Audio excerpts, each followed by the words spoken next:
Suddenly, lightning struck a clear sky, and raindrops began to fall.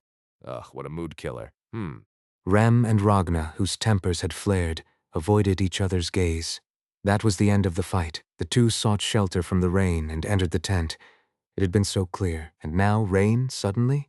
The weather was going crazy. It was the end of autumn, not the season for showers. The sky was stingy with rain. Especially a shower without a single dark cloud was really rare. Sudden rain, huh?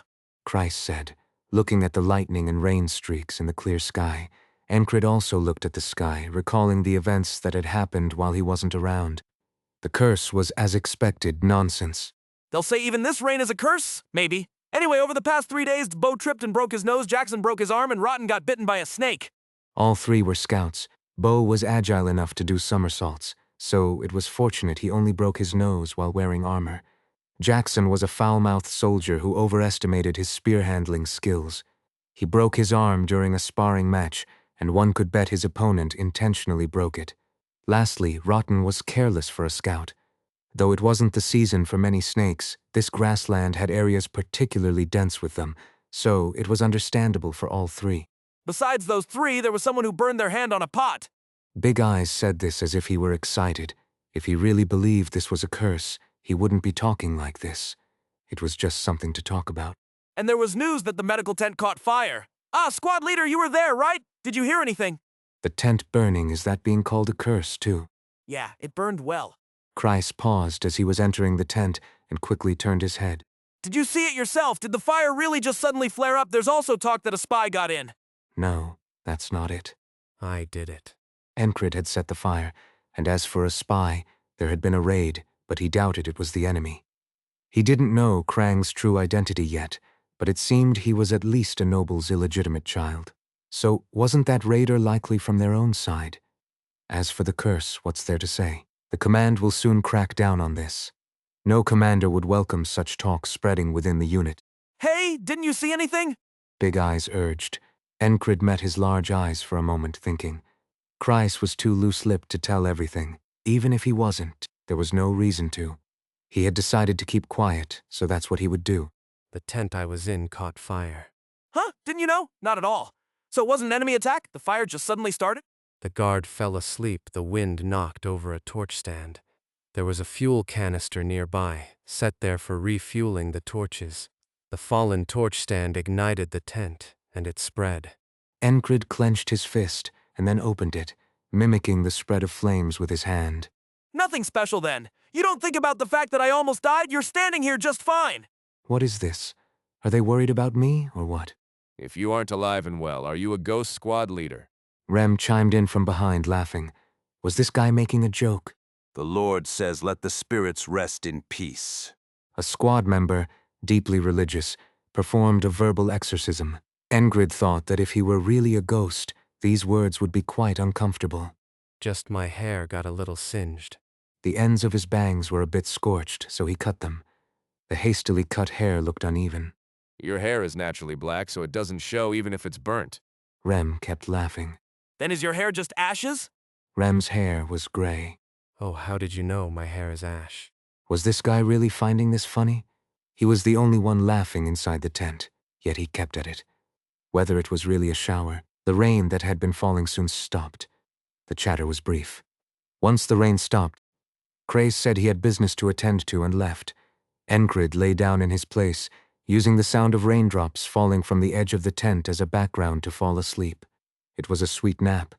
After sleeping for a while, his aching head felt clear. The fatigue was gone. Enkrid got up and twisted his waist from side to side. There was no pain in his side at all. Good, he felt refreshed. There was no one in the tent. Listening closely, he heard people coming and going in front of the tent, and a soldier's disgruntled voice from the tent next door. What kind of rain starts and stops like this? Enkrid pushed open the entrance of the tent and stepped outside. The squad members were scattered in front of the tent, enjoying their personal maintenance time. It was expected that Jackson and Kreis wouldn't be visible. The rest were in their places. He approached Rem, who was scribbling something on the wet ground. You look like you have nothing to do. Does it look that way? You're right. I was just thinking about cracking someone's skull out of boredom. One of Rem's specialties was provoking the nearby squad members with his nasty banter. When the provoked person retaliated, it was his hobby to beat them up a bit. Since Enkrid arrived, this had become less frequent, but he hadn't completely given up the habit. Then let's have a sparring match. A sparring match? Yeah, a sparring match. Rem nodded willingly. This wasn't the first or second time this had happened. Enkrid's request for sparring was a regular occurrence. Sounds good. The two headed to the open space behind the tent. Thanks to the erratic weather, there was no one around. Even if there were, no one would care. Enkrid and Rem stood facing each other 10 paces apart. Rem grinned and twirled his wrists. As his wrists moved, the freshly sharpened axe blade reflected the dry sunlight. The rain that had been coming and going had stopped, and it was now perfectly clear. The air felt humid rather than dry, and the smell of earth filled the nose. The ground wasn't muddy.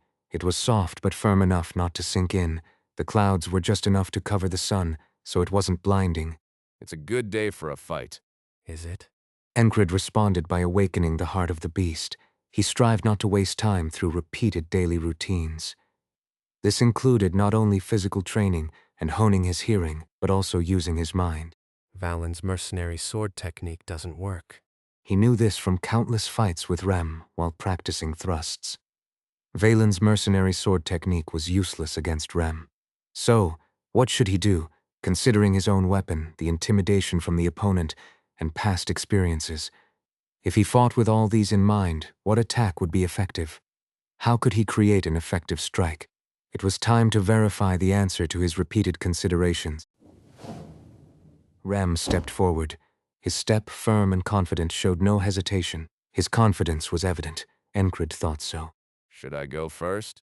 Instead of answering, Enkrid focused on his opponent's breathing. Inhale and exhale. Rem's breathing was long and slow. In the middle of that long exhale, Enkrid closed the distance in an instant. He pushed off with his back foot and advanced. As he closed the gap, he swung his sword, cutting horizontally. Rem dodged by leaning back as if lying down. It was a feat possible because he precisely predicted the range of the slash. Even in a half-lying position, Rem's eyes never left Enkrid. Seeing this, Enkrid instinctively pulled his sword back to block in front of him. Before he knew it, the axe had struck his sword blade. The impact wasn't strong. No matter how strong he was, it was an axe swung from a lying position, in that same position. Whoosh! Whoosh! The axe kept coming. Thud! Thud! Clang! Gripping his sword tightly with both hands, he blocked and blocked again. He tried to pause to adjust his stance and counterattack, but Rem didn't stop. Enkrid felt like he was under a continuous guillotine. Rem's barrage of axe attacks ended as he fully stood up. There was a brief opening, but Enkrid didn't retreat. He didn't adjust his stance. As Rem straightened up and pulled back his arm, instead of retreating and catching his breath, Enkrid thrust forward. With one step forward, he executed a thrust he had practiced countless times, his sword extending from his defensive stance. He was determined to land the strike. Everything happened in an instant. As he thrust and aimed at Rem's midsection, Enkrid's eyes saw the blue sky and Rem's face intersecting. Huh? Enkrid saw Rem's face upside down. At the moment of the thrust, Rem kicked Enkrid's ankle. It was an instantaneous decision. As a result, the tip of the sword sliced through empty air. Instead of swinging his axe, Rem let it go, grabbed Enkrid by the collar, and threw him to the side. Rolling to the side, Enkrid quickly understood how he had been bested. It was a trick. He had been timing the moment Rem pulled back the axe. Rem had used that against him. Lying sprawled on the ground, Enkrid inwardly shook his head.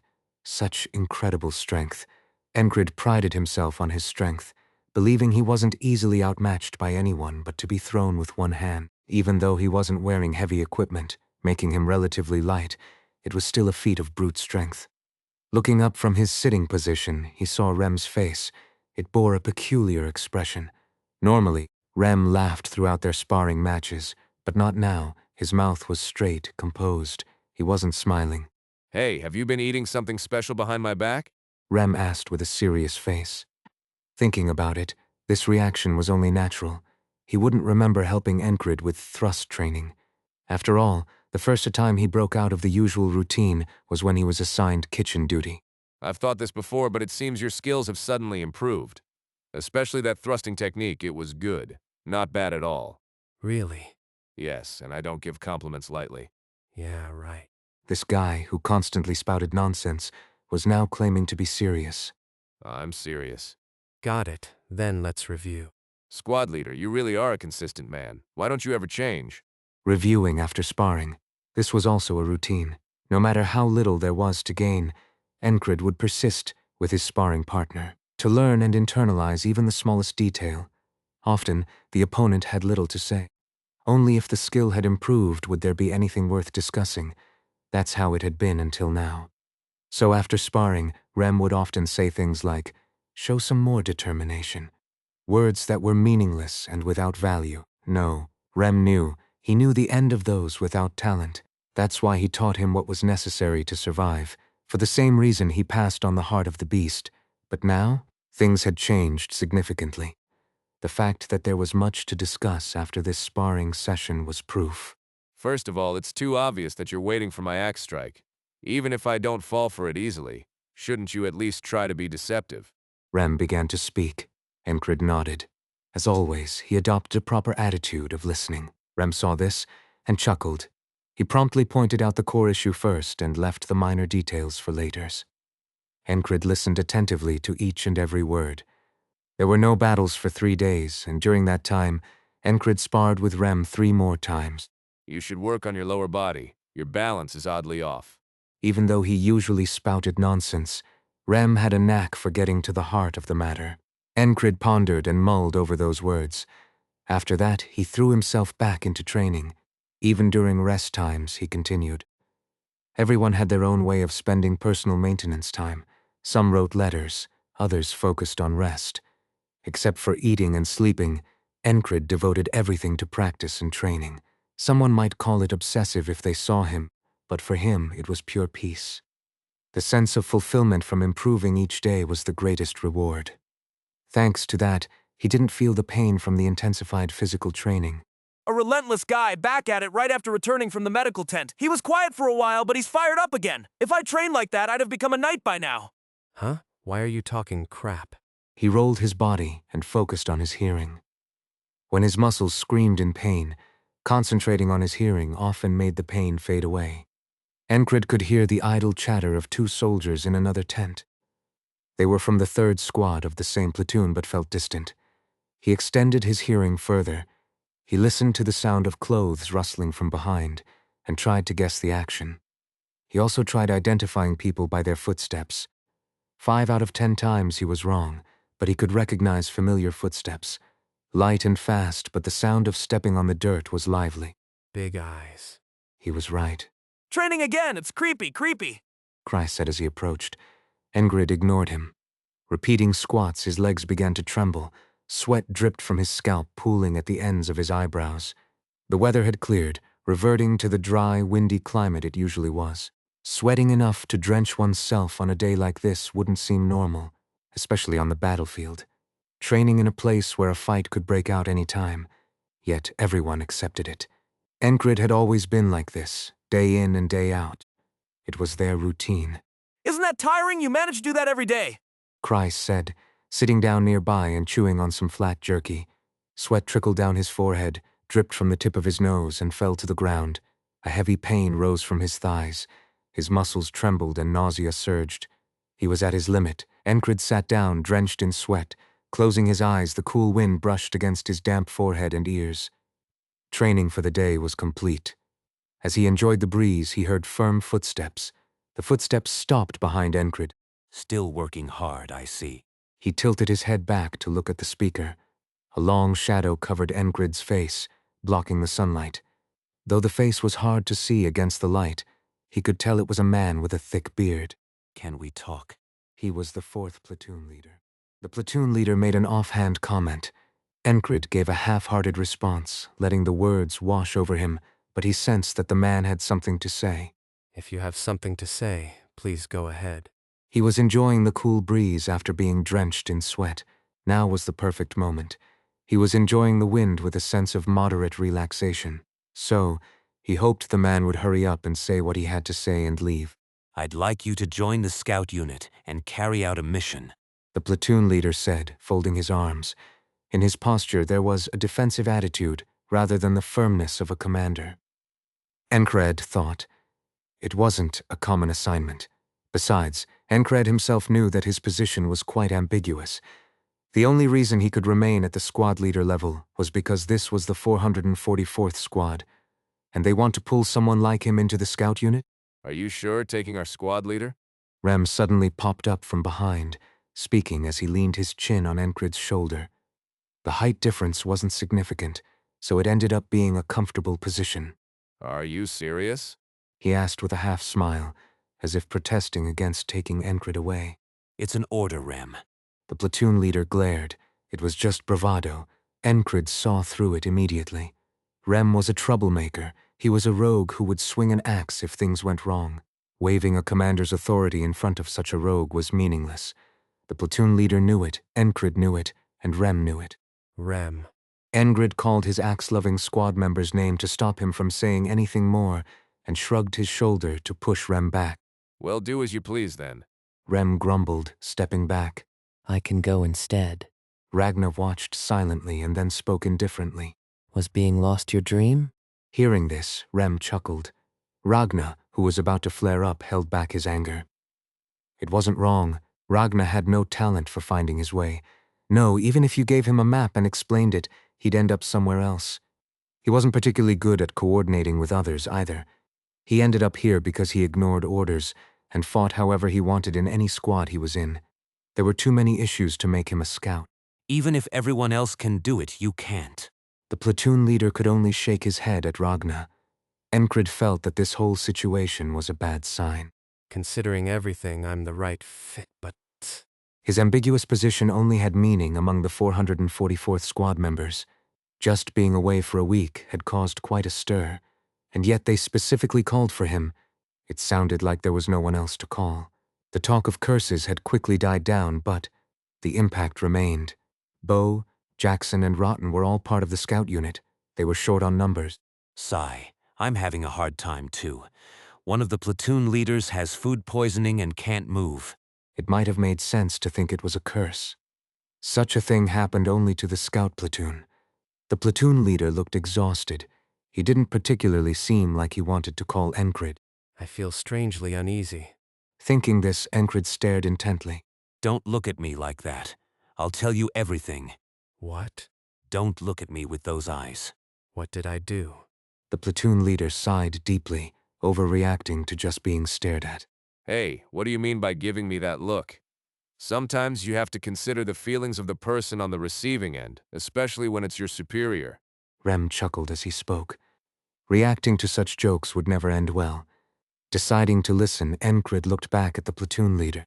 To increase the scout unit numbers, a squad leader was temporarily promoted to platoon leader, but we still seem to be short on numbers. So, in a hurry, we were ordered to recruit personnel from each unit who can perform scout missions. And the higher-ups suggested including you, which is why we're here. The higher-ups. The new company commander. You haven't done anything to get on his bad side, have you?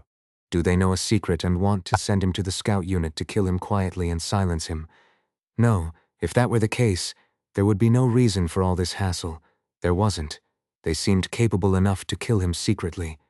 Even if not, there were many other ways. Not that he would die easily, but from the other side's perspective, that was the idea. So, It seems like they just mentioned it without much thought. Enkrid concluded. It's an order from the higher-ups, so let's go. Rem was glaring from the side. Ragnar was saying he would go instead from behind. Right in front of the barracks, a squad member who was a head taller than the average soldier, looking like he could take down a bear with his bare hands, was praying to the sky. O most holy Lord, please do not take away my small and precious squad leader. Do not test this small and fragile servant. The platoon leader couldn't hide his astonishment. Who was taking anyone away, and who was small and fragile? The praying soldier's bicep muscles bulged. With a bit of exaggeration, his biceps were as thick as an average soldier's thigh. He was tall and had long limbs, so many might notice at first glance, but the soldier's arms were weapons in themselves. If that devout soldier was considered fragile, there wouldn't be many ordinary people in the world. This will only be for once. Winter is coming soon, and this expedition will be over by then. During the next deployment, the scout unit will be reorganized anyway. They won't keep the squad leader of the 444th Squad in the scout unit then. Enkrid understood the platoon leader's words. Few fools continue a war into the winter. Therefore, it was likely that this war would also stop after autumn. There was no need to overthink it. This kind of thing happened frequently, being called to fill in for various tasks. Though he lacked fighting talent, he was above average at other tasks. Scouting missions were no exception. However, perhaps because he had recently been absent from the barracks due to an injury, none of his squad members welcomed the idea of him leaving. I am indeed the right person for the job. It wasn't baseless confidence. If he made a wrong turn and died, he could repeat the day. This mission would be more advantageous to him than anyone else. Sensing and avoiding danger was his specialty. It's an order. Squad leader. The platoon leader said it was an order, but it sounded like he was asking for help. Enkrid looked back. Rem was sharpening his axe. Ragnar reiterated that he could go instead. The last squad member kept murmuring, Is this really a test, Lord? The atmosphere is strange. It felt like if he came back with a single scratch, they would all rise up together. Were they always like this? It didn't seem like it. When he first joined the squad, they weren't this involved with each other. When did it all change? Did they struggle a lot while I was gone? Even Big Eyes shook his head. But what could he do about the superior's order? His squad members might be unruly, but Enkrid was not. I guess I have to go. He said this after exhaling a deep breath. It was a decision made by the higher-ups. Disobedience was not an option from the start. Sure, if he resorted to all sorts of means, he could wriggle out of it, but there was no need for that. With Enkrid's one word, the atmosphere settled. It was only natural. No matter what, he was still the leader of this small squad of 6. Do as you wish. Rem snorted and responded. Seriously, I said I could go. Ragnar insisted to the end, but it was to no avail. How could someone who gets lost even within the camp be a scout? Enkrid was more curious about how Ragnar had managed to live a wandering life. Didn't he say he had been to the easternmost sea? Could it be that he got lost and ended up there? It was a reasonable question, but there was no point in asking. As always, Enkrid kept a suitable distance from them. He wouldn't ask or probe if the other party didn't want it. That was squad leader Enkrid. All right, fine. The platoon leader said and turned away. His steps were lighter than when he had come. It was as if a burden had been lifted from his shoulders. After the platoon leader left, while Enkrid was washing and resting, a small commotion started inside the barracks with a single remark. Are you still practicing what you learned? Jackson, half leaning on his bunk, started the conversation. Jackson's bunk was the innermost one. Enkrid's was at the very front. Everyone in the barracks heard Jackson's voice. Enkrid nodded reflexively. Since he had learned to train his hearing from Jackson, it was only natural to ask. But Rem reacted unpleasantly to this. What did you learn? During that time, Enkrid had learned various things from many squad members. From Rem, Ragnar, and even the devout squad member, he had picked up a bit here and there. All of it was about surviving on the battlefield. Enkrid had learned diligently, but he didn't master everything, and only used what he could manage. Most of it was too difficult to learn perfectly. At least now, the heart of the beast had properly taken hold in his body. However, he had never learned anything from Jackson before. What did you teach him? Rem asked, sitting up. Keep practicing, it helps. Jackson completely ignored Rem, causing a flame to ignite in Rem's eyes. This bastard. Don't. Enkrid grabbed Rem's shoulder as he flared up. What did you learn from that sly guy? Learning just anything can lead to bad habits. Jackson chuckled, overhearing Enkrid and Rem's conversation. Oh, I see. It's time for you to die. Today, right? You want to become food for the wandering monsters in the plains, don't you? Isn't that right? Jackson remained unfazed. Enkrid sighed deeply and pulled on Rem's arm. Take it easy. It's not like you're going to kill each other. Don't worry, I'll survive. That's not what he meant. Who's going to survive? Oh Lord, may I lift up this foolish soul who has no faith. If you permit, I shall do so. Ragnar and the devout squad member reacted to Rem's words. Enough, enough, enough. I'll stop you no matter how many times you fight. Don't do unnecessary things, and don't waste your strength. Enkrid began to regret taking on the scout mission. Was it right to leave them behind?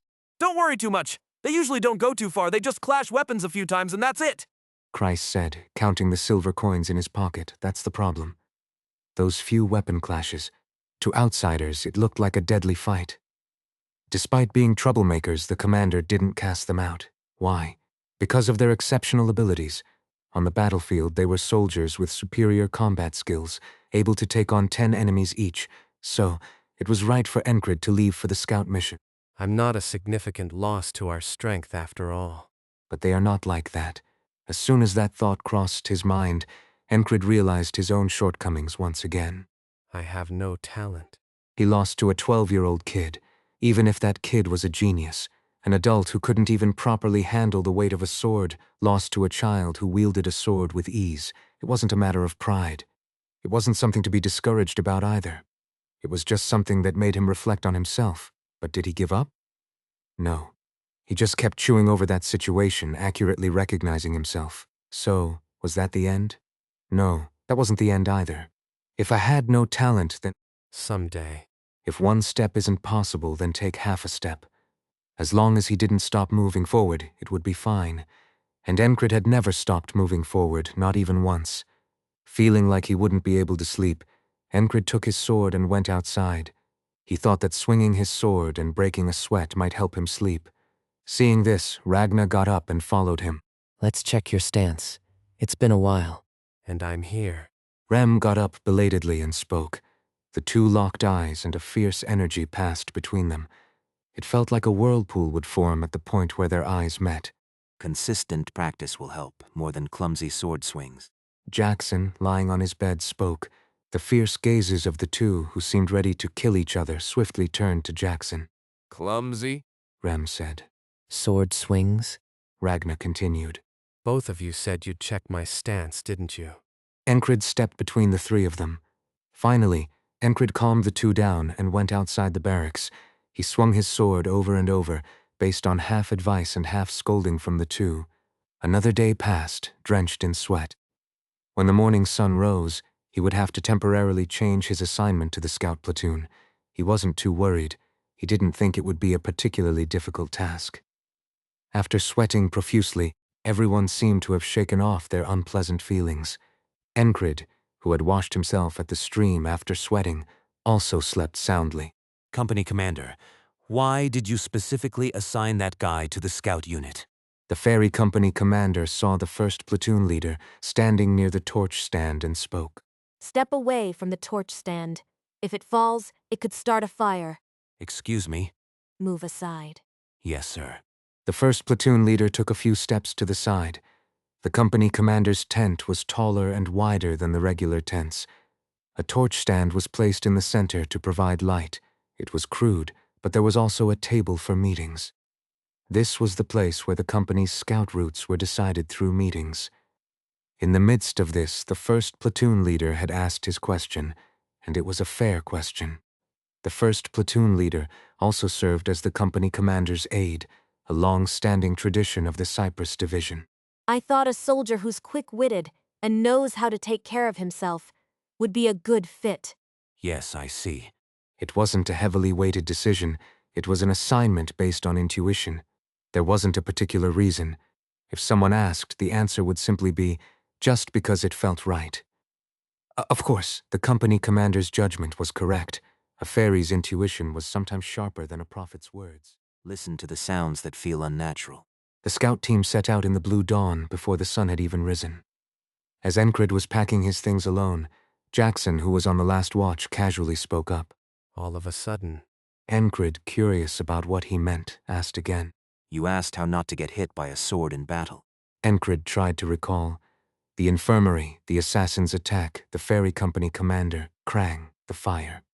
After ending all that commotion, the troublemaker squad was brawling. It was enough to scatter his thoughts. Thanks to that, he remembered after hearing it again. Before all that happened, before the final dance with the assassin, he had asked in passing on the last day. I get the part about listening well, but you can't keep focusing on listening in battle to avoid getting hit, right? How do you dodge without looking back? Hearing training, yes, that's good. But this requires a high level of concentration. Can you really listen like that in the midst of a battlefield? It's difficult. He knew because he had tried. Once you get used to it, you might be able to display movements that seem almost like tricks against multiple opponents. But it's clear that just listening well isn't enough. Jackson was diligent. He didn't ignore a passing question and answered sincerely, and Enkrid was even more diligent. He didn't miss the opportunity to learn. You mean to sense the oddness? It would be good to awaken senses different from usual, but that's not easy. So if you're in a grassy field, pay close attention to the sound of grass blades rustling and try to find the sound that's different. The scout area is a grassy field. It's filled with grass that ranges from knee-high to eye level. It seemed like Jackson's words were spoken with this knowledge. Listening to the kind advice, Enkrid suddenly asked out of curiosity. You're being quite detailed. At that, Jackson stared directly into Enkrid's eyes, as if his gaze was saying, "You know why you're asking?" When Enkrid tilted his head in confusion, Jackson finally spoke again. Because the squad leader is relentless. What? Where did the direction of this conversation go wrong? Why did he suddenly mention being relentless? Jackson knew about the squad leader's persistence. He knew about his passion for the sword. That's why he said it. But Enkrid didn't notice at all. He was about to ask more, but then Enkrid closed his mouth. Does the reason matter? The squad member's capriciousness was nothing new, so the reason didn't matter. What mattered was that there was someone here to learn from and someone to teach. If the content had value, that was enough. They were being summoned for a scout mission right now, so reflecting on and practicing this advice wouldn't be a bad idea. Therefore, he ignored the unnecessary questions. How do you distinguish between different types of sounds? Enkrid quickly erased his confused expression and returned to the main topic. Jackson's gaze turned peculiar as he watched. It was as if he were looking at a dragon with 3 heads. Why? No reason. The explanation continued. What are these unusual sounds? How should one utilize their hearing? It was excellent. It was the joy of learning. Enkrid set out on his path with immense satisfaction. Yes, that's how it was. Jackson still looked at Enkrid with that peculiar gaze. Enkrid didn't notice and turned away. All right, I'll be back. He walked towards the outskirts of the camp for his scout mission. Watching him, Jackson thought to himself. It doesn't make sense. He had recently seen the squad leader listening carefully to footsteps. He had responded from quite a distance. His hearing range was impressively wide. While others might not have noticed, he couldn't fool his own eyes. It was just a bit odd. If he compared it to all the training methods and all the people who had received similar training. Listening and training one's hearing means continuously hearing and distinguishing different sounds. Eventually, you understand the types of sounds. But how is the squad leader now? His listening is top-notch, but his ability to distinguish is that of a novice. It's as if he had intensely trained only the act of listening in a short period. But can one really achieve that through training? If he had dozens of spare lives, maybe he could train that way. It's peculiar. The squad leader is a peculiar person. Anyway, thanks to him, Jackson shared what he knew, even if just a bit more, and the squad leader would soon absorb what he had just learned. Training one's ears to listen is the hard part. Distinguishing and categorizing sounds is just an additional task. As Jackson finished his watch and entered the barracks, he saw Rem looking at him with sleepy eyes. Lying askew, propped up on one hand, Rem looked at him with a grinning face, which was highly unpleasant. Your eyes are annoying. Jackson greeted him in the morning. Rem smiled softly and replied, Have you fallen for the squad leader's charm too? Don't you just feel like teaching him when you watch him? It's a fair exchange I owe him, so I'll receive equivalent value later. Equivalent exchange, Jackson. That's his nickname within the squad. But even as he spoke, Jackson knew. Teaching the squad leader wasn't an act to demand something in return. It was an impulsive decision. Was it because he was impressed by the squad leader's recent remarkable performance on the battlefield? Jackson didn't think too deeply about it. He knew that sometimes it's okay to act on impulse, so he decided to end the matter here. Screw off, bastard, getting all shy like a girl. Rem chuckled, then lay back down and closed his eyes. He pulled the blanket up to his chin, and soon he was breathing evenly, as if enjoying the comfort. Sometimes Jackson wondered, What gives that crazy barbarian the confidence to act like that? Lie down. If you attack me while I'm sleeping, I'll split your head open. Rem, pretending to be asleep, spoke. Jackson ignored Rem's words and found his spot. Arguing with him would just make him talk more. Damn bastard, always ignoring me. As expected, Rem grumbled to himself after speaking. The scout team, which had set out in the early hours of the morning, started off on a rocky note. If we meet those Aspen bastards, we'll split their heads open. Got it? These were the words of the squad leader in charge of the small unit. For a moment, Enkrid almost asked what the squad leader thought the scout was about. But the squad leader spoke again before he could. Troublemaker squad leader. Right now, you're just a soldier. If you're going to disobey orders, say it now, and we'll settle it with our skills. Unlike some, I didn't become a squad leader by kissing ass, so I'm confident. His tone was anything but friendly. Enkrid didn't get angry. He didn't feel particularly offended. He had received such praise many times before.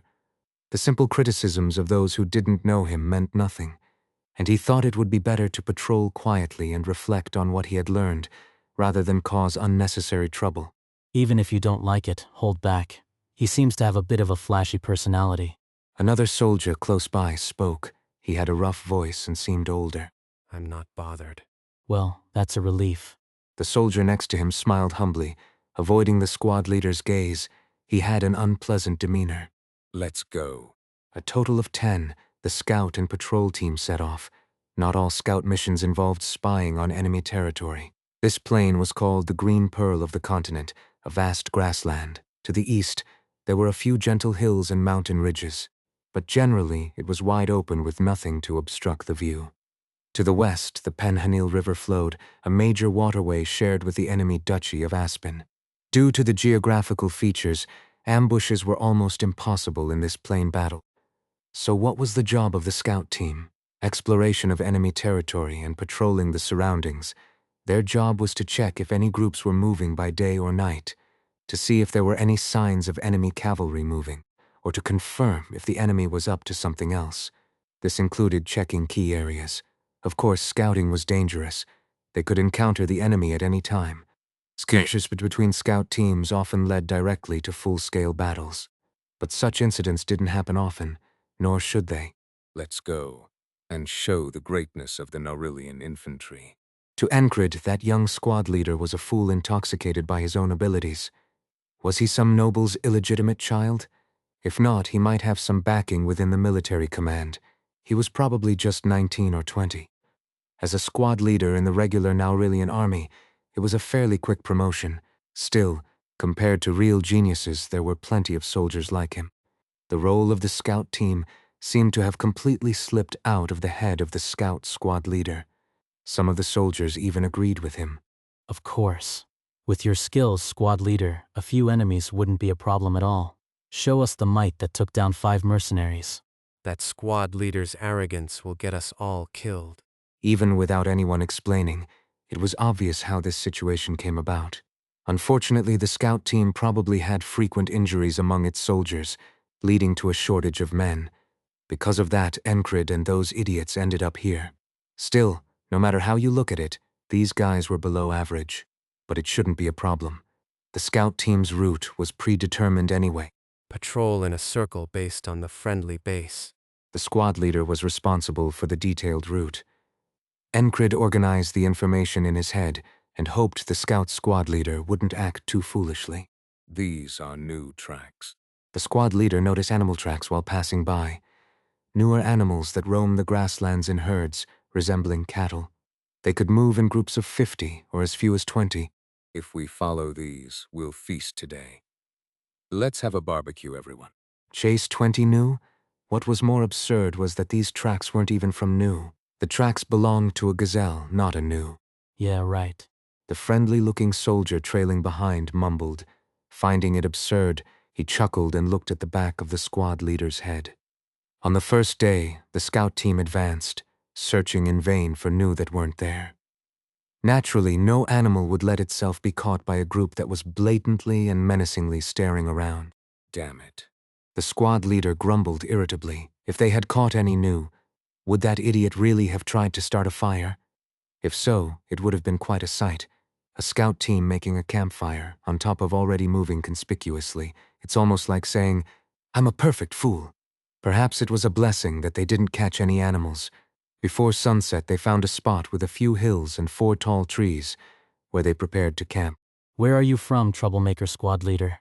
The soldier with the good first impression, who especially seemed to despise the idiot leading the scout unit, asked. Border guard. A professional soldier. Enkrid nodded. Border Guard is a fortress town that guards the frontier. It also has farmlands and merchants, but it is fundamentally a military town. It's a town filled with training facilities and professional soldiers. I'm from a mountain village and am confident in hunting, but when you called those tracks new earlier, I was taken aback. They were gazelle tracks. Enkrid felt the same way. A sense of camaraderie formed between them. The hunter-turned-soldier's name was Henry. He had an easygoing personality, but deeply disliked the current squad leader. Tomorrow I'll show you something interesting. Although it seems like there are no paths in the grasslands, there are actually trails that animals use. After chatting a bit more, Henry soon fell asleep. As the third watch of the night, Enkrid reflected on what Jackson had taught him. Though he didn't hold a sword, he swung his hand through the air, recalling what he had learned. The sparring sessions with Ragna and Rem before the scout mission had been quite helpful. He said to thrust from any stance. That was something Rem had said. Enkrid was training for it too. Rem had even shown him how. He told him to strengthen his lower body. The scout team walks a lot. Unless you're cavalry, there's no way around it. Walking is good. It's not a bad way to build leg strength. Having filled his stomach with just jerky, he might have felt empty inside. But Enkrid didn't have time to think about such things. His mind was filled with the training he needed to do immediately. The training he had to do in the future, swordsmanship, the auditory skills he learned from Jackson, and the hunting tricks that Henry had promised to teach. He purely enjoyed learning and mastering new things. Of course, he also enjoyed using what he had learned. When I get back, I'll spar again. Throughout his watch, Enkrid continued to train his auditory senses to detect anomalies. Soon he woke the next person for their watch and went to sleep. On the second day, as dawn began to break, the scout team set out again. In the morning, Henry roughly taught him how to spot animal trails, listening to the sound of their steps brushing against the grass that reached their calves. There's so much to learn. Enkrid genuinely thought so. The hunter's knowledge that Henry shared was quite interesting. He hadn't had the luxury to gather such knowledge before. This way. The scout squad leader led the way. They headed towards a field of tall weeds. Not bad. Considering his earlier talk of splitting heads if they encountered the enemy, the route was uneventful. It was also one of the points they needed to check. Of course, the scout squad leader quickly shattered Enkrid's common sense. We're going to cut through the grassland and track the scout team's traces. How does that sound? Is this guy really insane? Enkrid almost let those words slip out but held them back. How could they find their bearings in a field of tall weeds? Where was the guarantee that they would encounter the enemy's scout team by going this way?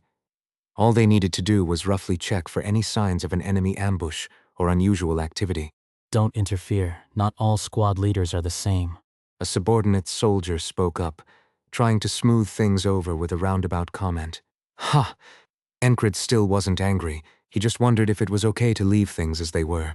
His deliberation was brief. He decided to let it be. If things went wrong and they ended up dead, he would reconsider the next day. If not, we'll just come back empty-handed. Either way, it wouldn't be a loss for him. The wind is blowing this way right now, right? But you see how these short grasses are lying in the opposite direction and forming a circular pattern? Henry stepped on the base of the tall grass. In doing so, he pushed aside the tall grass to reveal the ground covered in shorter grass. Seeing the tracks in the grass, Henry started to speak fluently. I see it. Enkrid replied, carefully inspecting the ground. Now that it was pointed out, he understood. But if he had been told to find it on his own, it would have been difficult. This place was called the Tall Grass Meadow. Looking around, it was a symphony of green. A bard traveling across the continent once named this nearby plain the Green Pearl in the height of summer. It meant the Green Pearl. Among them, the tall grass meadow appeared deeper, like the depths of the ocean. No wonder. This cursed grassland was not a pleasant place for humans to wander through. If you weren't careful, The swaying grass would smack you in the face and eyes. Bugs would cling to you from all sides.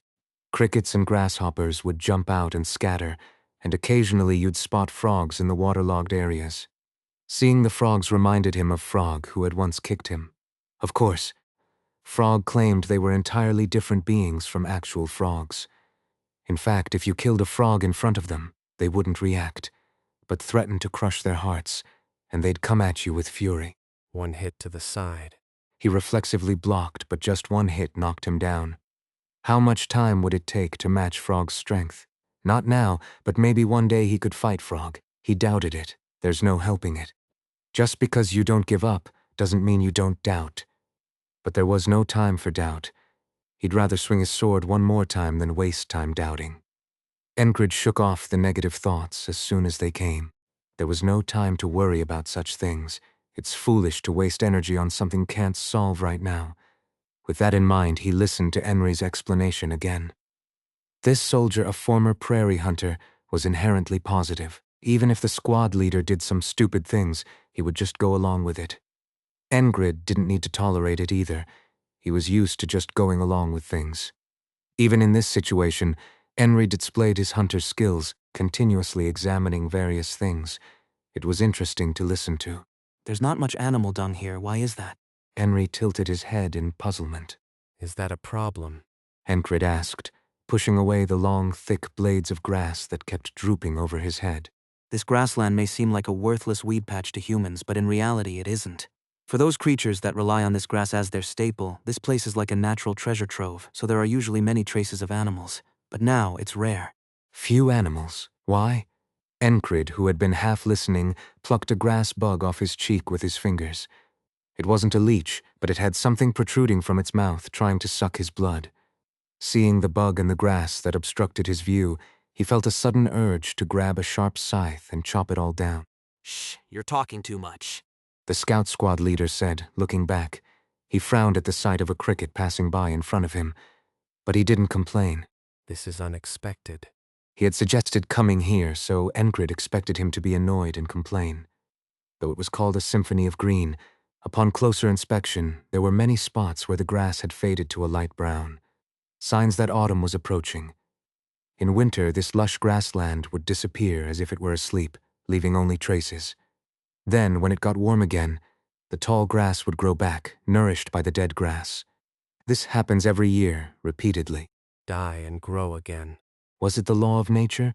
Then what was happening to him? The repetition of today. Even if he tried not to think about it, the thoughts kept swirling in his mind. There was no helping it. He couldn't just brush off the repetition of each day as unimportant. However, Enkrid had firmly decided on his course of action. Use everything I can use. Then this is no different. He didn't think of it as a blessing. Even if it were a curse, nothing would change. While they were walking through the grassland for quite a while, someone tapped Enkrid on the shoulder. It wasn't Enri. It was the soldier who had been sticking close to the squad leader.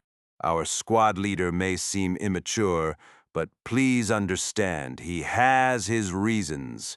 He needs to prove himself, but being sent to places like the scouting unit, he's frustrated. What was this all of a sudden? You're a squad leader too, right? I'd appreciate it if you could forget about that asshole comment. What an odd timing. Thinking that, Enkrid roughly accepted the apology. What good would it do to get upset while on a mission together? There was no need to get upset anyway. Enkrid still had the same thought. Rather than wasting energy on this, he would spend a little more time on training. All right. You're generous, squad leader. The soldier who said that smiled. He had faded blonde hair and a face that looked like he was good at fighting. In other words, he was the opposite type of big eyes. To put it more simply, he was ugly. He nodded and turned his attention back to his surroundings. He habitually focused on his hearing. At that exact moment, an unusual sound caught his ear. The training he had consistently done since learning from Jackson paid off. The sound is different? The 10 scouts walked closely enough to see each other's backs, though not quite shoulder to shoulder. The sound of them pushing through the tall grass was now familiar. But the sound they just heard was different. It came from farther away. It was definitely the sound of someone moving through the grass. Amidst that, there was the hissing of an animal and the sound of grass being trampled. People. It certainly wasn't their allies. The tall grass meadow itself wasn't valuable land. Its significance lay in the fact that the enemy territory was beyond this cursed grassland. However, once you emerged from the tall grass meadow, you were immediately on open plains with no cover. Therefore, moving through it wasn't a smart move. Did this mean the other side had a squad leader just as foolish as theirs, sending out scouts? There are others besides us, Enkrid said. The soldier in front with the tough-looking face blinked. What? His expression asked what he was talking about, frowning and tilting his head. I think I heard it too. Henry chimed in from the right. What? When Enkrid stopped completely, the scout squad leader, who had been leading, stepped back and approached to ask. The enemy. As soon as he said it, understanding it was a different matter. Ping, thud. Before they could fully register that there were enemies, the enemy's attack hit first. Arg! The squad leader fell back as a short arrow lodged into the head of the soldier at the front. He pinpointed the direction from the sound. His eyes scanned the shape of the arrow. A bolt. A short arrow good for close-range use, not something used with a longbow. A crossbow. The conclusion was immediate. As soon as the soldier at the front had a hole punched in his head, Enkrid spoke up. Get down. At the same time, he grabbed the squad leader by the collar and pulled him down. The squad leader let out a groan. As they pressed close to the ground, the sound of desperate cries followed. Front, right, left. Even if they lowered their stance to avoid the first volley, death was inevitable. So what needed to be done? They had to run, pick a direction, and break through. Then don't stop. Enkrid, with his belly almost touching the ground, threw himself in one direction. Rustle. The grass parted, revealing his movement to the enemy. Naturally, countless crossbow bolts flew towards him. Foolish. Henry shouted in surprise. It looked like a suicidal act. Whiz. Half of it was luck, but Enkrid managed to dodge most of the bolts. One struck his left shoulder, but he could now see the enemy. The enemy had cut the tall grass to create some space to move. Through the grass, he saw someone in green clothing holding a crossbow. As soon as he saw them, he drew his sword. At any time, from any stance. Execute the best attack. He acted as he had been taught. He pushed off the ground and closed the distance.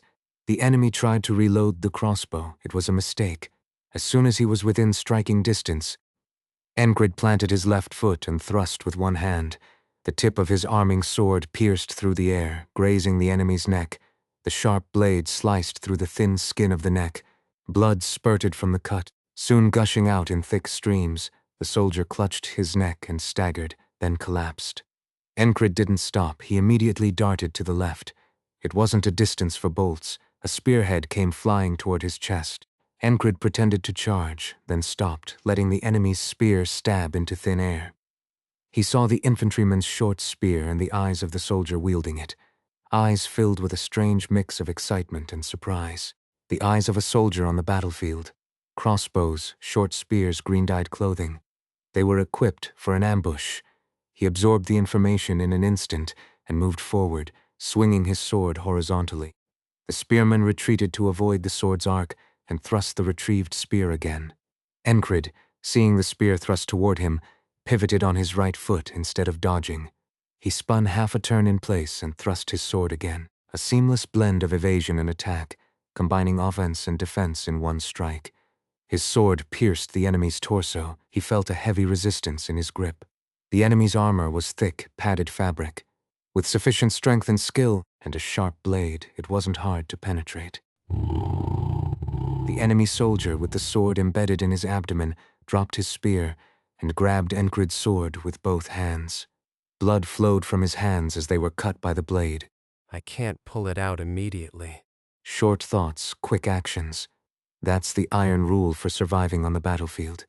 He let go of the sword held by the enemy and picked up the spear from the ground. Meanwhile, another enemy soldier swung his crossbow like a club. Thanks to his crouched position, the crossbow just grazed over Enkrid's head. The arming cap he wore, instead of a helmet, got caught on the end of the crossbow and was flung off. As the cold air touched his scalp, he felt a refreshing chill. Enkrid thrust the spear he had picked up into the visible foot of the enemy who swung the crossbow. adorning his foot with a brutal decoration. Arg! Pain-triggered screams. Screams draw attention. Thus, screams serve well to demoralize the enemy soldiers. He then grabbed the opposite knee of the enemy, whose foot was speared, and twisted it backward. Arg! It was a technique he learned from a devout squadmate. It was extremely clumsy, but this wasn't the time to worry about that. Enkrid drew the short sword from the fallen enemy's waist. Then, standing up and adjusting his stance, he pressed the short sword tightly against the neck of the soldier whose foot was impaled. Before the enemy could resist, he smoothly pushed the blade in and pulled it sideways. He felt resistance as the blade sliced through flesh. The sound of blood bubbling filled the air. The soldier, clutching his neck, crumpled to his knees. Breathless, Enkrid knelt behind the dying soldier, using his body as a shield, and caught his breath. One side down for now. They were surrounded on 3 sides. One side was left open. Now, if things went south, they had a chance to escape. You're supposed to be the lowest rank soldier? Henry said suddenly behind him. Yeah. Enkrid replied, catching his breath as Henry shook his head. You call these skills the lowest rank soldier? Damn it, I'm an idiot. Meanwhile, the scout squad leader uttered something foolish. What was he thinking? Stay back, don't step forward. The tough-looking soldier blocked the squad leader. There were 4 of them left alive. The rest of the scouts were dead. Immediately in front of them, there seemed to be over 20 glaring enemy soldiers. What the hell? One of the enemy soldiers from Aspen spoke. He looked at Enkrid in shock, then at the pile of dead soldiers. 3 of their soldiers were dead. Enkrid didn't care whether the enemy was surprised or not. As always, he just found the best move he could make in the current situation and executed it. The crossbows were still a threat. The enemy numbers were high. He had lost his sword. Run. It was time for the Valen mercenary tactic, retreat. Without hesitation, Enkrid turned and ran. Let's cut through the grass and track the scout team's trail. How does that sound? Upon closer inspection, the scout squad leader's eyes were sparkling as he said this. A mix of anticipation, confident, and appropriate tension was visible. It was a new day. In conclusion, the escape attempt failed. Enkrid woke up and started his day by reflecting on the previous one. Where did it go wrong? Maybe going east was the mistake. No, it seemed fine up to that point. Reviewing the events is Enkrid's habit. While fleeing east, he encountered the crossbow unit again, got shot multiple times, and collapsed. Lying on the ground, twitching, a bolt struck his head, killing him. He doesn't want to recall the pain from that moment, but if he doesn't review it, he will keep dying. That's even worse. Reviewing and retracing steps to find the problem. Enkrid kept thinking. I heard it, so I got the first opportunity. He caught an unusual sound. What he learned from Jackson helped. Then the heart of the beast helped him to look at the situation calmly. He had to choose one direction and push through. He failed, though. If I do it again. He thinks he can succeed. It was bad luck to run into the waiting unit instead of the pursuing one. I just need to find the path again. Lost in thought, someone tapped him on the shoulder. It was Henry. Enkrid thought he was too lost in his thoughts. Just take a quick look around and leave it at that, all right? He wondered what Henry kept telling him to bear with. Your expression doesn't look good. As Henry spoke, he subtly pointed ahead with his eyes. Turning his gaze forward, Enkrid's eyes met those of a rough-looking soldier trailing behind the squad leader. Though it seemed like the soldier was glaring, it wasn't to pick a fight. He wants me to understand the squad leader, so he must have some sense. By now, the soldier was likely thinking about how to properly approach and persuade him. Judging that it wasn't the right moment to speak, the rough-looking soldier averted his gaze first. Enkrid nodded at Henry in understanding and started walking. He brushed aside the grass with his hands and stepped forward. Soon a familiar scene blocked his view. Tall green grass severely limited his vision. It was definitely not wise to face an ambushed enemy here. Normally, risking one's life to enter such a place wouldn't be a reasonable choice.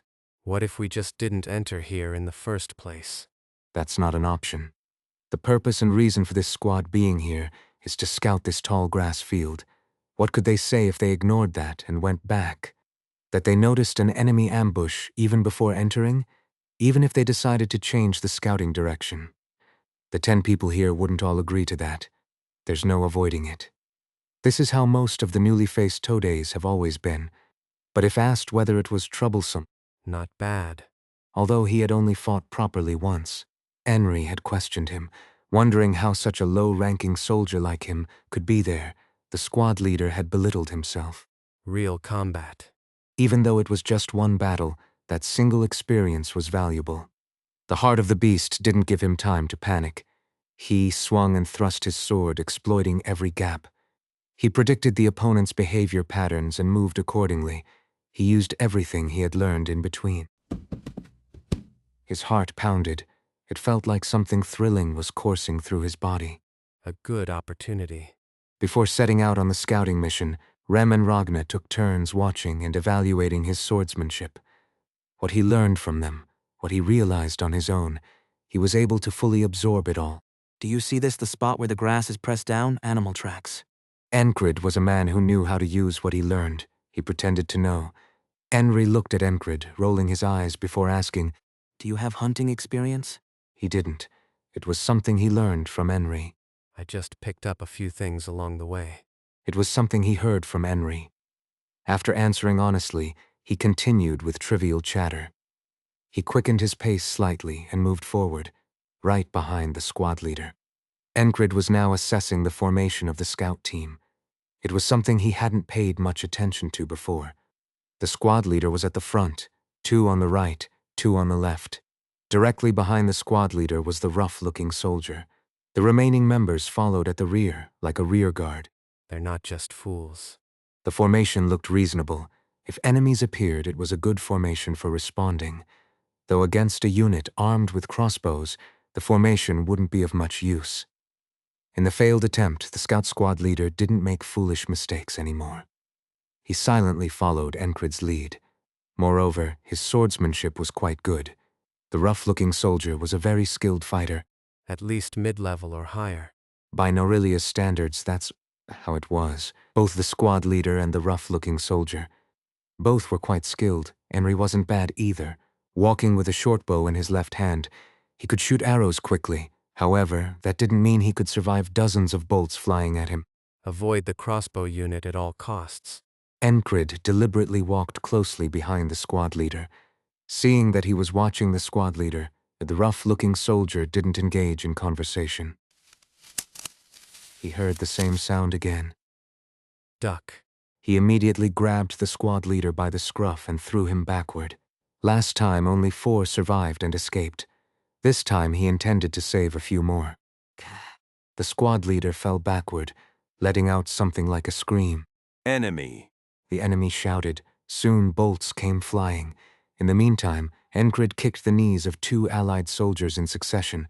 Bolts whizzed over the heads of the fallen soldiers. Enkrid also spread his legs front and back, lowering his body as much as possible. A startled grasshopper leapt and scurried away in front of him. Using the tension in his thigh muscles and erector spinae, Enkrid sprang up and threw a throwing knife. With a whiz, the knife sliced through the air. The knife cut through the empty space, hitting nothing, but it made the enemy flinch momentarily. A brief gap, but enough. He lightly hit the squad leader's forehead with his elbow as he extended it backward. Get a grip. As he spoke, he sprang forward. He trampled the dirt and grass, drawing his sword. As he drew it, he assumed his stance and thrust with one hand. Full force. He aimed to pierce through completely, but he couldn't afford to let his muscles lose strength after the thrust. How to thrust with full force while conserving strength. You need a feel for it. How can you get a feel? Keep doing it. You'll get it eventually. That's what Rem had said during their sparring. Enkrid was now embodying that lesson in this very moment. The tip of his sword pierced through the enemy's chest. He twisted and withdrew it. The blade, which had split muscles, nerves, and heart, was pulled out. Feigning a horizontal slash, he closed the distance and swung his foot, kicking the shin of another enemy. This enemy was just about to aim his crossbow. The struck soldier involuntarily lowered his head, and Enkrid smashed the back of his head with the pommel. The action felt like striking through a poorly made leather helmet with a blunt weapon. He could feel the sensation of splitting solid green wood through his hand. Having taken down the second enemy, he saw another one charging at him, wearing thick cloth armor and wielding a large round shield. Enrai fired 3 rapid arrows. However, the arrows couldn't penetrate the armor. No blood oozed from the impact points. One poorly lodged arrow wobbled and then fell to the ground. In his haste, Enrai hadn't fully utilized the bow's draw strength. Enkrid quickly switched his sword to his left hand and swung. The edge of his blade met the rim of the shield, sending sparks flying. He dented the shield frame, but the impact also numbed his hand. Arg. The enemy roared, bringing his weapon down on Enkrid's head. A moment of carelessness could lead to death here. Panic meant death. That's what the battlefield was. The heart of the beast shone in moments like these. It provided a calm composure in the heart of battle. With his thick muscles doing their job, Enkrid could see the exact trajectory of the descending shield. Watch carefully, dodge skillfully. It was Rem's teaching, observe and evade. There are no unnecessary parts of the sword. From the handle to the tip, use it all. This was Ragnar's teaching. Enkrid carefully observed and retreated at the last possible moment. Whoosh, the shield brushed past his nose, the wind from it causing his hair to flutter. Huff, huff. The enemy, having slammed down his shield, gathered strength in his muscles and raised it again. Rough breaths could be heard from behind the shield. Through the sound of his breathing and the movement of his shoulders, it was clear the enemy was tense. He peered over the shield, eyes fixed on Enkrid. Striking the shield would only prolong the fight. Enkrid reversed his grip on the sword, so the handle was up and the blade down. In this reversed grip, he rotated his waist and knees, swinging with all his might. The move was executed before the shielded enemy could react. The tip of the sword's blade lodged into the enemy's eye. Blood burst from the eye, mingled with clear fluid. Arg. The now one-eyed soldier screamed. Thanks to gripping the blade, Enkrid drew a short sword with his bloody hand. He then plunged it into the neck of the frenzied, one-eyed enemy and pulled it out. Blood spurted in sync with his movement. Gurgling, blood foaming from his neck, the shielded soldier collapsed to the ground. This way, it was a series of brutal scenes. Everyone was stunned, their mouths agape, staring at Enkrid.